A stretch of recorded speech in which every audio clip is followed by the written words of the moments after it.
Texas Chainsaw Massacre 2022. My thoughts.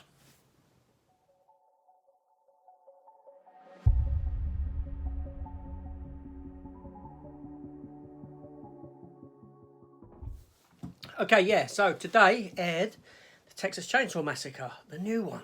So I thought I'd give it a watch.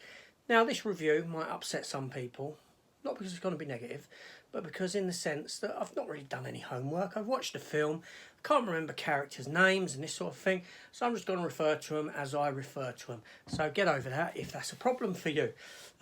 If not, carry on and watch it. So anyway, a little bit about history of this film. Now, I've seen the first Texas Chainsaw Massacre film. That's as far as it goes. I've not seen nothing beyond that. But I would have seen this back in the day on a dodgy pirate whilst it was still banned because of the excitement of watching a film that's, oh, I'm watching a film that's banned. Oh, excited and all this sort of stuff as a kid, you know what I mean? Oh, I saw the Texas Chainsaw Massacre. Oh, it's banned in this country. You know, that sort of nonsense. Anyway, Tobe Hooper's classic. I say classic, that's what people refer to it as. Is it my sort of film? Not really, but there you go. So anyway, so I thought I'd give this one a watch. Now, this film runs at about 83 minutes. It's very, very short film indeed. Right, so gets into it. We're introduced to these four characters. Two sisters. One who has a backstory about surviving a shooting at school. She's got a scar and all this sort of thing. She's a bit of a wild child. Not that that really comes across in the context of the film. And then you've got these two other characters in the car. A black guy, white woman who are dating. He's going to be his future wife. And they've come to town where the events of the first film occurred and this sort of a thing. Because the town's run down and dead and they want to bring it back to life. They want to put money into the town. They've got investors coming on this coach and this sort of thing, and they've sort of bought up all the properties in the town and this sort of nonsense. Anyway, so they get to the town and there's this guy introduced who's like one of them sort of local people, you know. He talks in a really deep South American accent, spits. He reminds me of the geezer out of Planes, Trains and Automobiles, you know the one. That geezer, you know the one I mean. When they get in the pickup truck in that film. Reminds me of him, he's that sort. Anyway, that aside, he's actually working with them anyway, this sort of thing. He's in the town. They're the contact that they got to meet, and they don't know nothing about this.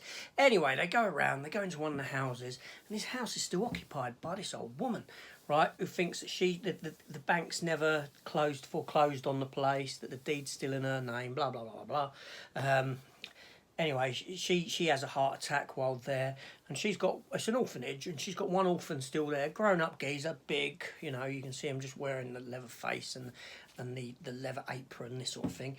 Anyway, she ends up dying, blah blah blah blah. The geezer's actually Leatherface. He carves her face off, sticks it on himself. He's got his old chainsaw out of hiding, and you ever tried cold starting a chainsaw? Difficult, very very difficult. But he gets his chainsaw going and it seems to work wonderfully. It doesn't blunt on anything or anything like that, and it just slices through wood like it's butter. Anyway, that aside, so killing spree occurs. You know, you got all these people on this bus. You got, you know, so the town's full of people, you don't know who they are, underdeveloped characters just there as fodder for him. Your four main characters, the first couple are picked off pretty easy, till you just got the two sisters left, and it's up to them to fight what's going on. The most interesting character, who is Mr. Planes, Trains and Automobiles, he's killed off in no time whatsoever, obviously. In particularly gruesome ways. There's this mass killing on a bus with all these people, where Leatherface goes on with his chainsaw, and it's just chainsawing for all of them.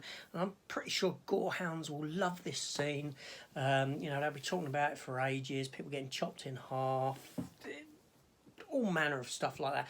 Now, I'm not one who gets excited by gore. I don't necessarily, you know, I can take it or leave it, but again, this film is stepping into the territory of like you can see what's inspired by, like the new Halloween. It's that sort of a thing. You got Laurie Strode in it, the woman from the first film. I know Laurie Strode's from Halloween, but you got the woman from the first film. She reprises her role like 50 years later, and she goes back after him when she hears reports that someone's been killed and blah blah blah blah blah. Anyway, so the film itself, like I said, it's very tight runtime, very very short film.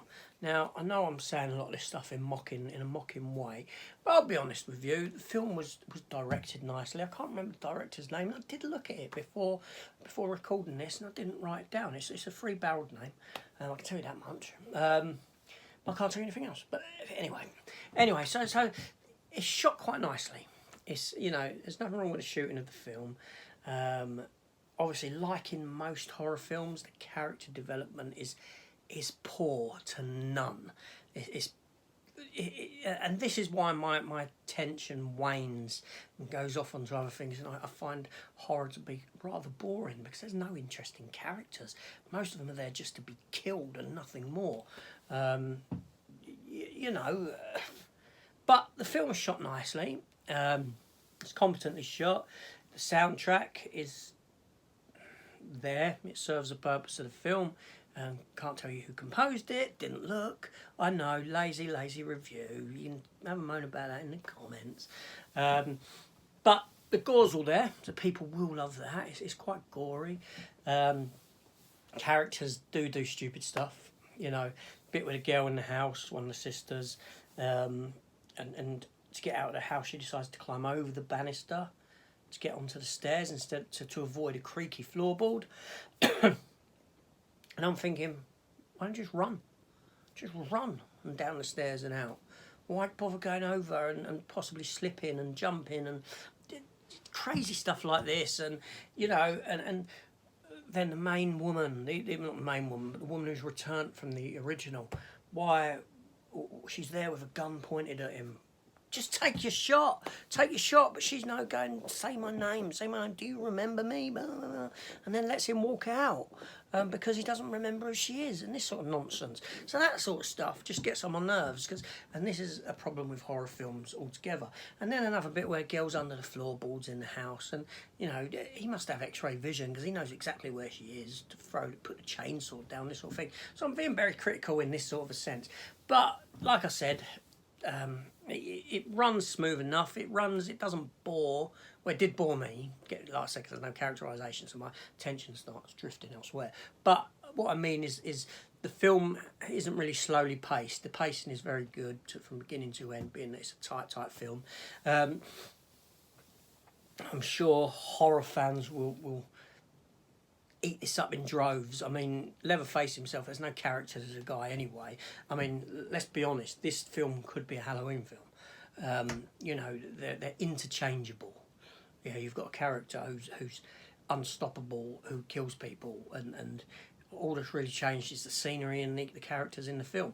Otherwise, it could be pretty much the goddamn same film. That's just how it is. But yeah, for me, a one-time watch, definitely. I won't revisit it, and I'll probably wake up tomorrow morning and the film will be stricken from my mind completely. That's the way these films work for me. Anyway, that's it. I'm going to leave it there. This is AJ. You know what to do. Subscribe, comment, notification, blah, blah. All that. You don't want to hear me say it. Anyway, I'm going. Go and watch something else. Or shall I have a break tonight? I don't know. What shall I do? Anyway, I'll make a decision. I shall see you all later. Take care all and goodbye.